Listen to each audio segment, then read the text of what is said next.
Hey guys, I'm Julia McEwen, Canadian Living's Fashion and Beauty Director. And I'm Alexandra Donaldson. I'm a fashion and beauty contributor at Canadian Living. And we're going to talk about braids and braiding and how to do it and what products you need to use. I'm kind of like the resident braid editor at the office because I would say, out of 5 days, it's like 3 or 4 days? 3 or 4, yeah. Julia's like the braid whisperer. Yes. And I get a lot of questions from people in the industry, random people I meet on the street, the woman who gets my coffee every morning. How do you do that? And I say, I swear, it's so easy. I could teach you in like just 5-10 minutes. And so that's exactly the inspiration for this video today is braiding looks hard and it looks romantic and ethereal, or it could look rocker and grunge. It's really versatile hairstyle, but I think like anyone can do it. It's so easy to do.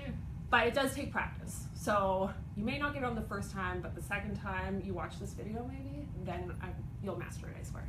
So first up, we're gonna do two we're gonna do two braid styles. Yes. So I would say the most popular ones are probably the fishtail, because a lot of people look at a fishtail braid and they're like, how the heck do you do that? It looks super complicated. Because it's not like a 3-prong braid, right? Yes. Yeah. But it's super easy once you master it, and I would even say it's easier. You're only dealing with 2 sets of It's hair. true. Once you get it going, Yeah. it probably is a little bit easier. And then I'm going to be doing the halo braid, which we actually have in our August issue. I didn't do this one, so I cannot steal the credit, but an amazing artist that we work with, Olivia Colecci, she did it, and it looks super difficult. It's not. I'm going to do it in under 5 minutes. At least I'll try. So let's get started with the fishtail. So we're going to start with the fishtail braid, as I said. Super easy to do, but looks really impressive. So the first thing is you're going to take one of these clear elastics. These ouchless goodie elastics are great. Yeah, I love them. They're good for if you have kids too, and you fight with them to put their hair in a ponytail or take it out. Like, they're totally ouchless. Yeah, not going to hurt anybody. They're also good for adults though. Yes. So this is actually not going to be part of the final braid, but it's going to help us manage the hair a little bit so we can really get that fishtail braid going. So the first thing you want to do is you're going to pull your hair back into a low ponytail. I like to place mine a little bit off to the side. Do you want a brush, or do you like it without a brush? I like it without a brush. Okay. But if you need a little help getting it there, you can use a brush. But really, like, this is not meant to be a perfect hairstyle. So have some fun with it. Mess it up a little. You can see I'm already pulling it down a little bit to get it to the side, because this is where I want my fishtail braid to come down the side. But you do also want to make sure it's really tight, so you can just pull that again. So you section it into 2? So now I'm sectioning it into 2. Okay. And I'm just tightening that ponytail there. So with your 2 sections, you want them to be equal. So 2 handfuls. I have quite a bit of hair, so they're pretty decent sized handfuls, but you don't need a lot of hair to do this. And then you're just going to take a piece from the outside of the first section. Make sure you don't have knots. So you could brush it now if you wanted to. And pull it over to the other section. So again, outside. And the pieces don't have to be that big. The smaller you go, the more intricate it's going to look. But I'd say something around there. And pull it over to the other side. And then you just really get going. Again, always pulling pieces from the outside to the other section. Outside. So having that elastic up top really helps you kind of guide. Because then you can make sure it's nice and tight. And so with braids, I always find with almost any braid, you want to start tight and then you can loosen it up after. Okay. But the tighter you go, the more control you're going to have.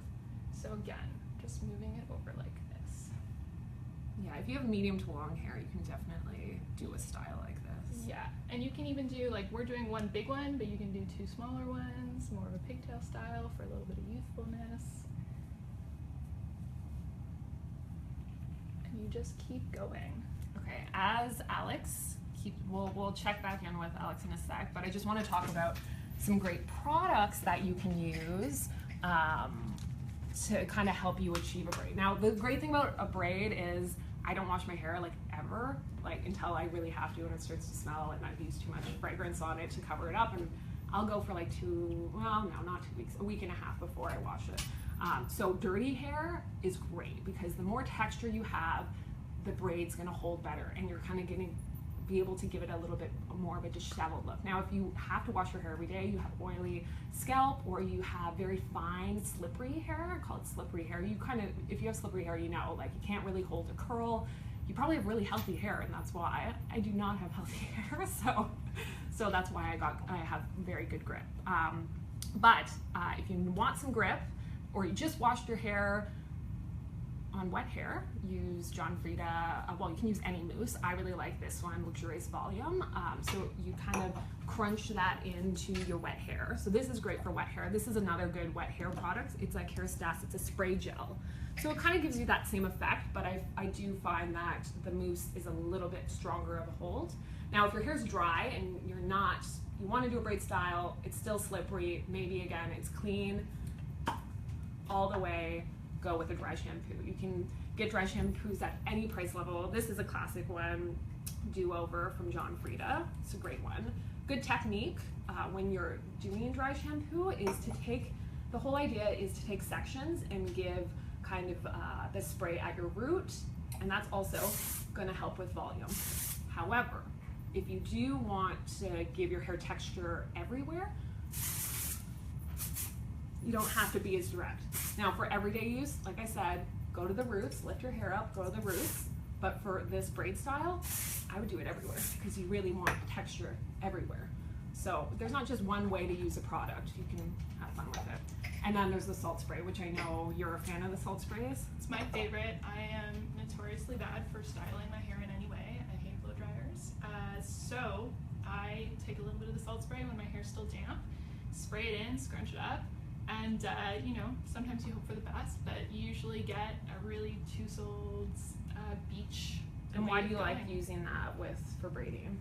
Well, because it gives it that grit that you need. For the same thing. Okay. Yeah, you really need the grit. It gives it texture, and you want the texture with the braid. That's sort of what makes it stay, what makes it last, but also what makes it look really cool too, more modern. Mm-hmm.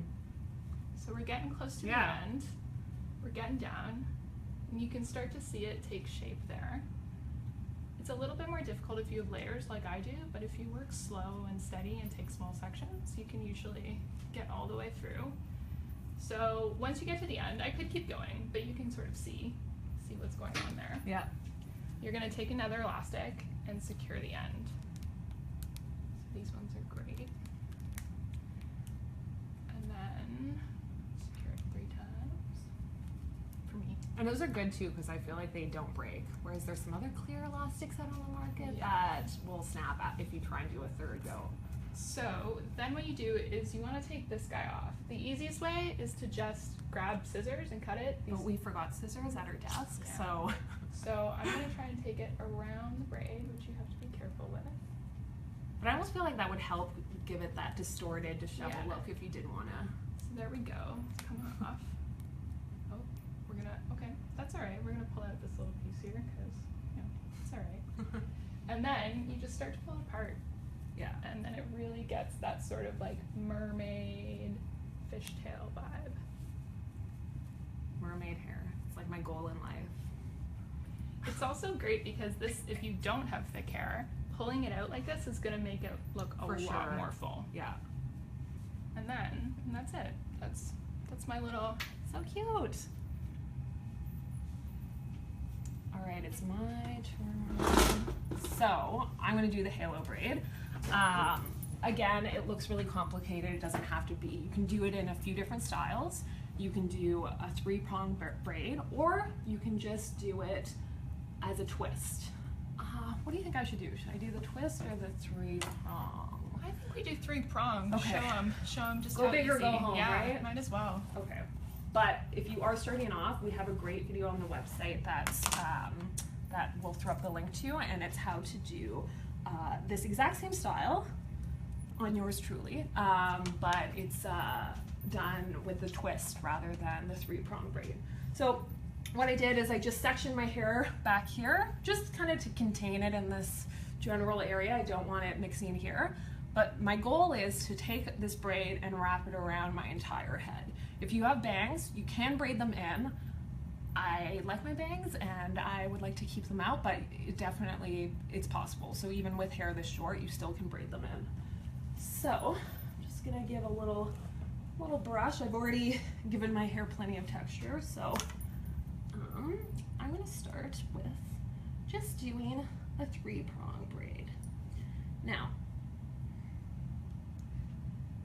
it's really important to get this first step in a place that you're happy with, because everything's going to stem from it. So you do want to go as tight as possible. And like you say, I'm just doing, and rather than passing it over, I've actually decided to pass it under, which is how we did it in the book.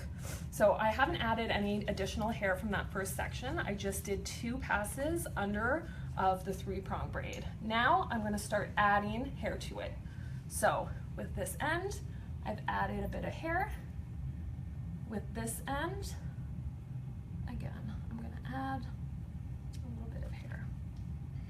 And I'm going to continue to do this. It won't be as good as Olivia's version, but I think I'm pretty good at it. I've had a lot of practice by now. So again, with each pass I do under the middle braid, I'm taking this section and grabbing additional hair and putting it under. I may move over to your chair to show once I get to the back. Yeah, of course. So we can, and the back is generally the trickier part, because obviously you're not able to look in the mirror or anything. But if you're happy with this style and you want to kind of just end it here, you totally could. You could just throw it into a ponytail.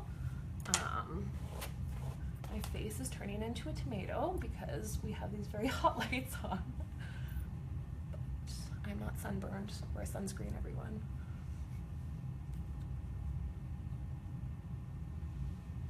Alright, so I'm going to actually move over here so we can get a better kind of view of what's going on back here.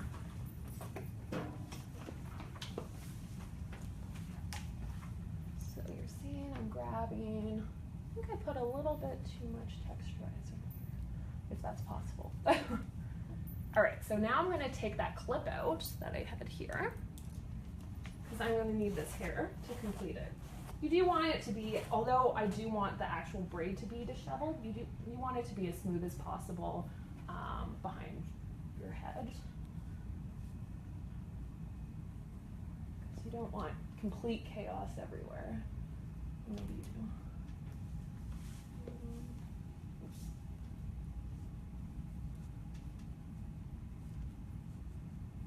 And again, there's no, once you kind of have it going, if you kind of lose your spot, you can pick up. So now I'm going to wrap, this is where it takes a little bit of dexterity, because you got to bring your hands to the back of your head.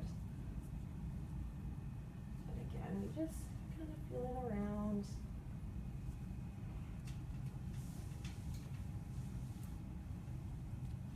And continuing, adding each under weave of the braid, you're adding hair. And now I'm able to flip it back to the front. So again, it's a little bit easier. One of the things that I think people don't realize is that you don't need to have super long hair to do this halo braid. For sure. Like, it doesn't take a whole lot. Like, Julia's hair is just past her shoulders and she has layers. and in September I had chin length hair and I was able to do it. So you don't need a lot of hair to work with. You just need to practice a lot. But I don't even need to practice a lot. I think you can do it, like, you know, maybe try it at home or try it on a friend a few times to get the hang on it. It's obviously going to be quite a bit easier doing it on someone else. But like, the best way to do it is YouTube videos or our videos, because it's, you know, seeing someone do it on themselves rather than seeing a professional do it on a model. I feel like it not only does it make it achievable, but you're actually seeing their placement and where they have to put their hands. So as you've seen, I should probably explain, it kind of ended here. Rather than wrap it all around, which you can do, this is the easier kind of cheater's way out, is just continue braiding important that you really do want to get it to the very nub. Oh God, I need a haircut. These are all my split ends, everyone. And then you take, we're using the Goody Ouchless elastics. They are amazing. I have not met a better one. And then you really want to dishevel it a little bit. And we'll dishevel the rest of it in a sec. But I take it, easy peasy, lemon squeezy. So that took what, like 5 minutes maybe? Yeah, I think maybe even less. So, woo, ta-da! And then again, you can go in, adjust, kind of play around as much as possible. You know, I do have a little bit there, but if you do need a little bit more structure, you can just take a bobby pin, kind of give it a little bit more support wherever you think you need it, especially if you have shorter hair. You may have little pieces that are sticking out, and you just kind of put it in. So I'll give you the little spin. And that's it. What's our braid style? As seen in our August issue. Yeah, so if you guys have any questions, just leave them in the forum and we'll go back to our desks and we'll answer as much as we can. Thanks, guys. Thanks, guys.